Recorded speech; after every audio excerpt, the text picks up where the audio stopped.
네, 2025년 12월 14일 대림절 셋째 주일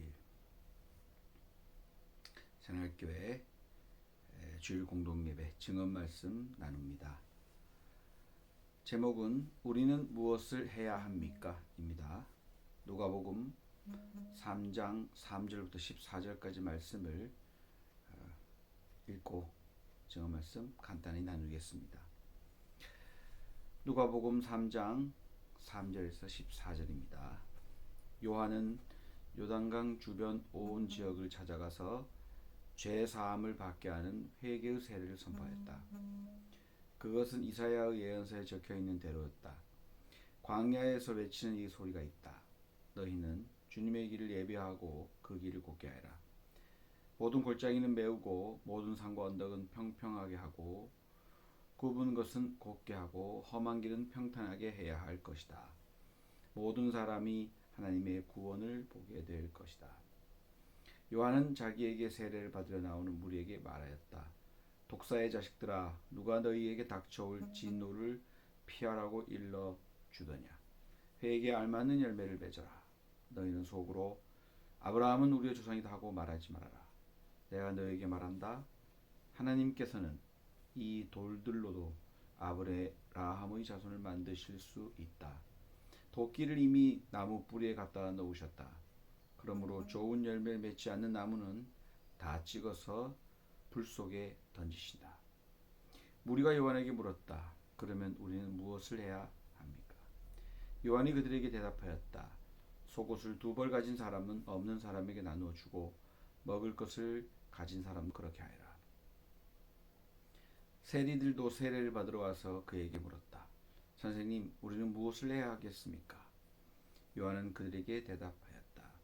너희에게 정해준 것보다 더 받지 말아라. 또 군인들도 그에게 물었다. 그러면 우리들은 무엇을 해야 하겠습니까? 요한이 그들에게 대답하였다. 아무에게도 협박하여 억지로 빼앗거나 거짓 고소를 하여 빼앗거나 속여서 빼앗지 말고 너희의 봉급으로 만족하게 여겨라. 네, 이것은 주님의 말씀입니다. 네. 오늘 우리는 무엇을 해야 합니까? 나리타 나오코라는 분이 쓴 완벽한 부모가 놓치는 것들, 김영사에서 나온 책인데 이 책과 또 많은 이 책과 유사한 관점을 가진 분들이 있습니다. 완벽한 부모가 아이들에게 좋으냐, 아니면은 맹한 부모가 아이들에게 좋으냐, 양육에 있어서 말이죠. 그런 이야기입니다. 그 완벽한 부모가 놓치는 것, 완벽한 부모가 자기는 완벽해지고 싶고 완벽한데 다시 한번 생각해 봐야 할 문제를 얘기한다고 할 수 있습니다. 결론적으로 말하면은 완벽한 부모보다는 적당히 맹한 부모 혹은 맹한 척하는 부모가 좋다라고 하는 결론을 도출합니다. 왜 그럴까?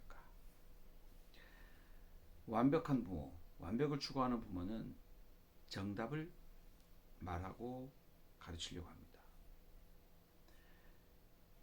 반면에 맹한 부모는 질문을 합니다. 예를 들면 이렇게 하는 거죠. 어떤 질문을 아이가 하면 그게 아니야, 이런 거야 하면서 장황설을 풀어놓습니다. 하지만 잘 모르는 부모, 맹한 부모는 그래?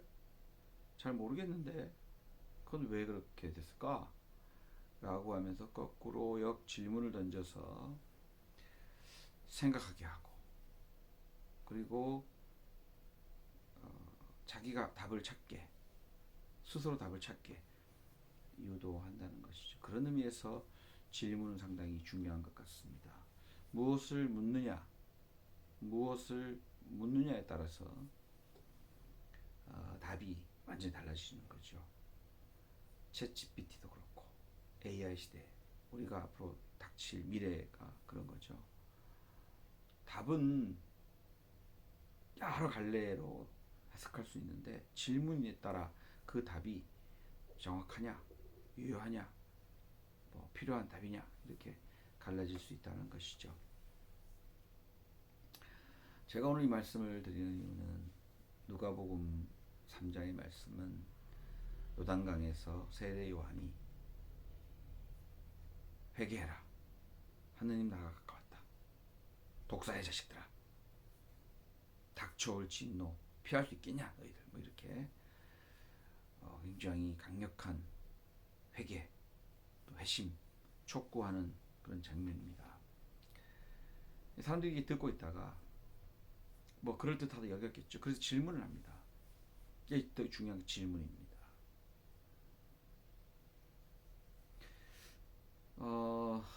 사실은 우리가 하느님에게 또 하느님에 대해서도 또 우리가 살아가는 세상에 대해서도 우리가 질문하지 않으면 뭐 그건 그냥 그런 거지 뭐, 그냥 어떤 질문 없이 받아들이기만 한다면은 그 본질을 알 수가 없을 것 같아요. 하나님에 대해서도, 하나님에게서도 하나님 뜻이 무엇인가요? 하나님 우리 뭘 어떻게 해야 합니까? 어느 방향으로 가야 합니까? 좀 물어야 한다고, 묻고 들어야 되는 거죠. 저는 묻는 것, 질문하는 것, 묻는 이에게 말씀하시고 묻지 않으면 답하지 않는 그런 하나님, 또 저는 그렇게 생각합니다. 질문을 합니다. 이 세 부류가 있어요. 오늘 본문에는 무리들이라고 하는 무리가 왔어요. 무리가 누굴까요? 아마도 평범한 무리, 가난한 백성들이겠죠. 무리들이 말합니다. 우리 무엇을 해야 합니까? 그러자 세례 요한은 대답합니다. 속옷을 두 벌 가진 사람은 없는 사람에게 나눠주고 먹을 것을 가진 사람도 그렇게 나눠주라. 나누라는 겁니다. 보편적인 어떤 명령인 거죠. 보편적인 어떤 요청입니다. 나눠줘라. 아마도 뺏어 모아서 자기 걸로 독점하려고 하고 자기 것 사유화하는 게 너무 많았겠죠. 그러니까 나눠라는 거예요. 두 번째, 세리들이 찾아옵니다. 세리들이 세례받으러 왔습니다. 세리들에게 말합니다. 세리들도 질문하죠. 우리는 무엇을 해야 합니까? 대답합니다. 너희에게 정해준 것보다 더 받지 말아라. 정해준 것보다 더 받지 말아라. 정직하게 일하라는 거죠. 공의를 실천하라는 겁니다. 정해진 그 이상으로 자꾸 받아내려고 빼앗으려고 하지 말아라. 이런 거겠죠. 또 증폭되고 있습니다. 군인들이 찾아갔습니다. 그에게 묻습니다. 우리들은 그럼 무엇을 해야 합니까? 질문하죠. 그러자 세례 요한은 말합니다. 협박하여 억지로 빼앗지 말아라. 거짓으로 고소하여 빼앗지 말아라. 속여서 빼앗지 말아라. 너희의 봉급으로 만족하게 여겨라. 이렇게 말합니다. 나눔, 정직한 공의의 실천, 절제, 권력의 절제를 말하는 거죠. 저는 대림을 3주째 보내면서 예수님을 바라는 우리의 마음이 이런 나눔의 정신, 공의를 정직하게 실천하려는 정신, 절제하려는 정신, 이것이 우리가 준비해야 할, 이 마음이 우리가 준비해야 할 기름이지 않을까, 그런 생각을 합니다. 좀 더 확장해 보면요, 오늘 성서 말씀에 나눔을 얘기할 때 있는 것, 두 개 있는 걸 주라는 거예요. 가진 걸 주라는 건데 저는 적극적으로 해석할 필요가 있다고 봅니다. 있는 것 나눠주는 것, 이미 있으면요 나눠주기가 참 쉽지가 않아요. 저는 먼저 나누어 줄 거를 생각하면서 있을 때 나눠주는 게 아니라 나누어 주는 것이 기본으로 우리 삶에 정착되면 좋겠다. 공의의 실천, 보거나 안 보거나 감시하거나 안 하거나 정직하게 공의에 실천할 수 있는, 보거나 안 보거나 하는 거예요. 세 번째 절제입니다. 권력, 그것을 절제하지 못하는 것 같아요. 자꾸 빼앗으려고 하는 거예요. 권력 남용하려고 하는 거죠. 거짓으로 고소하는 거. 최근에 법 왜곡죄도 이제 만들려고 하는데, 거짓을 기소하고 거짓 수사 증거 되고 이러지 말라는 겁니다. 속여서 빼앗지 말라는 거죠. 빼앗지 말라는 겁니다. 그가 그걸 갖고 있게 하라는 겁니다. 그렇게 두라는 겁니다. 저는 관용이라고 생각합니다. 그리고 마지막으로 지금 있는 것을 만족하라는 거예요. 자족하라는 겁니다. 빼앗으려고 하는 이유, 못 나눠주는 이유, 정직하게 실천하려고 보태서 뺏을 더 증구하려고 하는 이유는 바로 만족하지 못하는 것 때문이 아닐까. 끊임없이 자기가 갖고 있는 것에 감사하고 만족할지 모르니까 바깥을 눈을 돌리고 뺏으려고 하고 자꾸 탐하고.